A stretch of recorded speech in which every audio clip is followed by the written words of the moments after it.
आज मैं आपके लिए क्लास 11 की चैप्टर नंबर 3 की वीडियो लेके हाजिर हूँ। आज हम कॉन्सेप्चुअल क्वेश्चन सोल्व करेंगे। कॉन्सेप्चुअल क्वेश्चन में हमारा पहला क्वेश्चन है, what are the condition for using equation of motion. वो कहता है इक्वेशन ऑफ मोशन में हमें ये बताएं कि उसमें क्या कंडीशन होती है जो इस्तेमाल होती हैं। पहला है हमारे पास, the motion of object should be straight line. जो ऑब्जेक्ट होगा वो स्ट्रेट लाइन पे होगा। ये 2 है, acceleration of moving object should be constant. जो एक्सेलरेशन होगी मूविंग ऑब्जेक्ट की वो कांस्टेंट होगी। Only magnitude of vector such as displacement velocity acceleration should be considered subscribe. तो कहता है कि आपका जो मैग्नीट्यूड होता है वेक्टर में वो डिस्प्लेसमेंट वेलोसिटी और एक्सेलरेशन शुड बी कंसीडरेबल होता है। और 4 है, direction of inertial velocity are quantity which is the direction of inertial velocity should be taken as positive. जो इनर्शियल वेलोसिटी होगी आर क्वांटिटी में, डायरेक्शन इनर्शियल वेलोसिटी के अंदर वो हमेशा पॉजिटिव आएगी। क्वेश्चन नंबर 2 है, if the magnitude of cross product between two vector is √3 time the dot product, find the angle between them. हमने इसमें पुट किया है, let dot product between two vector A dot B equal to X, A B cos theta equal to X. Cross product between two vector A cross B है, उसने हमें दिया है √3 X के। हमने A B sine theta equal to √3 X लिख दिया। Divide both equation, दोनों इक्वेशन को हमने आपस में डिवाइड किया। A B sine theta equal to √3 X बटा A B cos theta equal to X के। ए बी से हमने कैंसिल कर दिया। साइन थीटा बटा cos theta equal to √3। Sine by cos आपको पता है tan थीटा के इक्वल होता है इक्वल टू √3। तो tan को उठा के दूसरी तरफ लेके आए हैं, tan इनवर्स में √3। tan इनवर्स हमने लिया, एंगल हमारे पास आ गया 60। क्वेश्चन नंबर 3 है हमारे पास, you throw a small ball vertically up in the air, how are the velocity and acceleration of the ball orientated with respect to one another when the ball is going upward, when the ball is coming downward। वो कहते हैं दो ball है vertically हवा में हमने फेंकी है और velocity and acceleration ball oriented with respect to one another, वो एक दूसरे के पीछे जा रही हैं। आप ये बताएं पहली चीज़ कि वो गोइंग करेंगी upward, when the ball is coming downward, दोनों में कौन सी बॉल पहले नीचे आएगी। We throw a small ball vertically up in the air, वो कहते हैं हमने स्मॉल बॉल वर्टिकली अपवर्ड फेंकी है। When the ball is going upward the velocity of the ball directed upward the direction of motion while the acceleration of the ball is due to gravity and directed downward. वो कहते हैं जो ball है वो upward गई है तो उसकी बॉल की वो डायरेक्टेड अपवर्ड जब गई है तो उसकी एक्सेलरेशन जो बॉल की होगी वो ग्रेविटी उसको नीचे लेके आ रही है, वो ऊपर जा रही है तो वो उसके इन्वर्सली उलट जा रही है।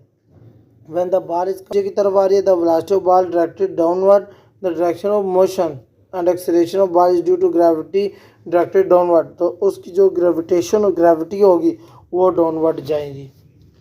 क्वेश्चन नंबर 4 है, for the projectile motion velocity 0 at instant the acceleration 0 at any instant. वो कहते हैं जो प्रोजेक्टाइल मोशन होती है वेलोसिटी उसकी 0 होती है। आप ये बताएं एक्सेलरेशन भी 0 होगी, इसकी वेलोसिटी 0 एट एनी इंस्टेंट।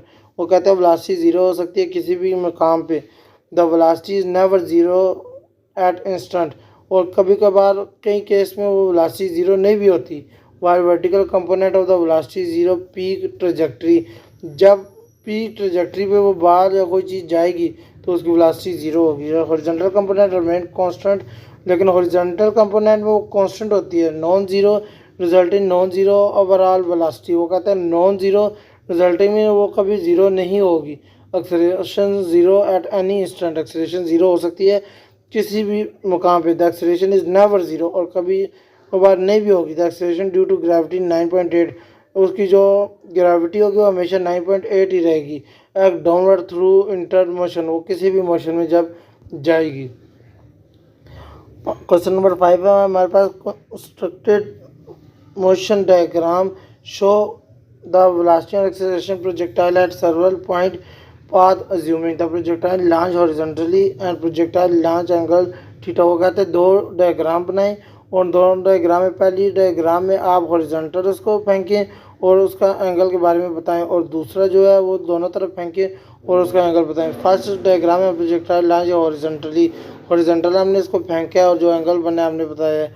और दूसरी तरफ जो हॉरिजॉन्टल और वर्टिकली हमने उसको फेंका है तो उसने दोनों तरफ अपना एंगल बनाया है, वो शो हो रहा है, एक्सीलरेशन भी शो हो रही है, वेलोसिटी भी शो हो रही है।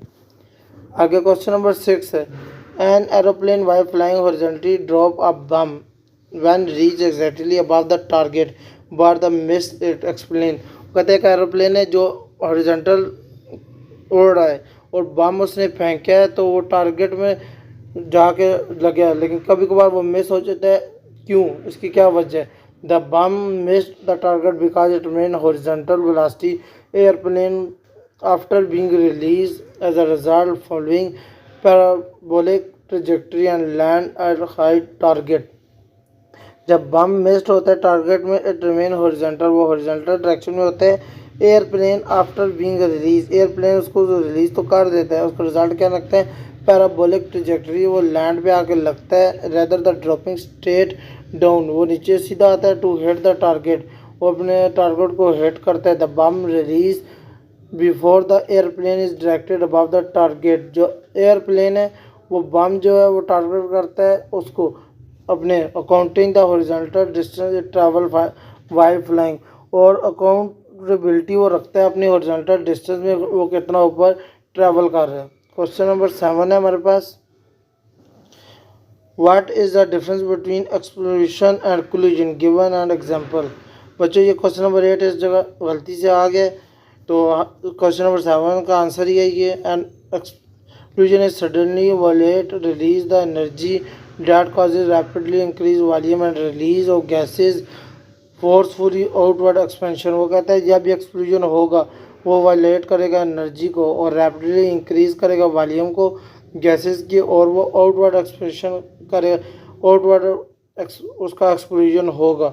और उसका कोलिजन जो होता है, कोलिजन इज इवेंटली टू और more bodies expert the force relatively short period and resulting in the change of momentum. ये दो चीज़ों के टकराने की वजह से होता है और ये रिजल्टिंग चेंज ऑफ मोमेंटम इसका हो जाता है। For example fire work exploding in the sky, example है कि फायर वर्क जब होता है तो वो स्काई की तरफ होता है, वो two car crashing each other. और जब कोलिजन में जब दो कारें आपस में कोलाइड होती हैं, क्रैश करती हैं, तो वो आमने सामने होती हैं। क्वेश्चन नंबर 8 जो हमने ऊपर लिखे है, while slow loading track and the speeding rifle bullet to have the large momentum, किसका large momentum होगा? momentum हमारे पास है p equal to mv which show that the momentum is directly proportional to the mass of the velocity। वो कहता है आपको question से नज़र आ रहा है momentum directly proportional है mass और velocity के।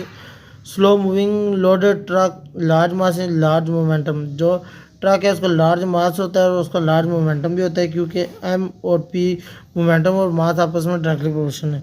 अ spreading rifle bullet have large velocity तो लार्ज मोमेंटम, जो राइफल की बुलेट होती है उस लाइन है। What is the difference between elastic and inelastic collision. Elastic collision हमारे पास total momentum is conserve, total momentum उसका कंजर्व होता है, और इन इलास्टिक में total momentum is also conserve, और इन इलास्टिक में भी वो कंजर्व ही रहेगा।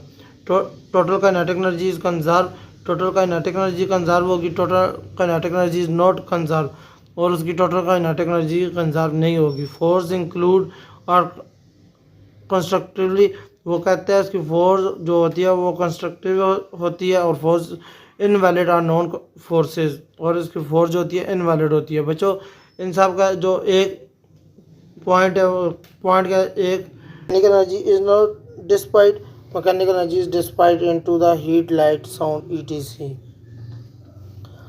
An object that small masses of an object and the large masses and the same momentum which object has large kinetic energy। वो कहते हैं एक ऑब्जेक्ट है जिसका मास स्मॉल है ऑब्जेक्ट का, लेकिन आप हमें बताएं कि जब लार्ज मासेस होगा तो उसका सेम ही मोमेंटम रहेगा दोनों का, स्मॉल का और लार्ज का, उसका काइनेटिक एनर्जी क्या होगी?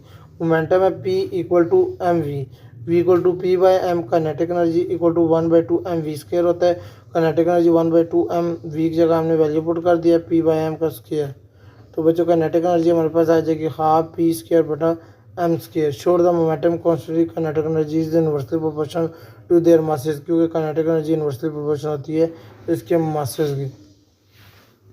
क्वेश्चन नंबर 11 है, an object is system momentum while the momentum of system is zero, explain your answer. वो कहता है ऑब्जेक्ट में सेम मोमेंटम से, वो कह रहा है कि ऑब्जेक्ट का जो मोमेंटम होता है सिस्टम ज़ीरो भी हो जाता है मोमेंटम, या ज़ीरो नहीं आता। Yes, and object with in the system can have momentum while the momentum of system is zero. Momentum zero होता है। This can be happen multiple object of the system momenta cancel each other. जो momentum होता है वो cancel करता है एक दूसरे को। फॉर एग्जाम्पल वन ऑब्जेक्ट है मोमेंटम इज वन डायरेक्शन, एक ऑब्जेक्ट है जिसका मोमेंटम एक डायरेक्शन में, while other object can equal momentum in the opposite direction, और उस दूसरी का मोमेंटम इक्वल होता है लेकिन उसकी डायरेक्शन ऑपोजिट होती है, resulting total system momentum of zero due to cancellation. तो यह आपस में एक दूसरे के मोमेंटम को कैंसिल कर देगा। क्वेश्चन नंबर 12 है for and specific velocity projectile prove the maximum range of equal 4 time of corresponding height. वो कहता है कौन से एंगल पे जाके जो उसकी रेंज होती है वो 4 टाइम हो जाती है। The horizontal range is maximum at the angle of projection 45। उसका एंगल जो होता है वो 45 रहता है। R equal to V I, R का रेंज का फॉर्मूला आपको पता है V I square sine two theta divided by g. तो R equal to V I square sine two theta की जगह हमने 2 मल्टीप्लाई 45 कर दिया डिवाइडेड बाई जी। तो साइन 90 आपको पता है साइन 90 इक्वल टू 1 होता है, तो वी आई का square divided by g. Height है हमारे पास V I square sine theta divided by 2g। Sine 45 पे 1 होता है दूसरा, तो sine square theta 45 divided by 2g, तो वो आ जाएगा V I square divided by 4g। R equal to आपके पास आर इक्वल टू 4h की इक्वल आ जाते हैं। अब तो हमने इसको प्रूव कर दिया that is the range is 4 time maximum height to attain projectile. आगे क्वेश्चन नंबर 13 है the momentum is converse when the bat hit the ball. वो कहते हैं उसका मोमेंटम कंजर्व हो जाएगा जब हिट लगती है बैट के साथ बॉल को। Yes, momentum is conserve when bat hit the ball.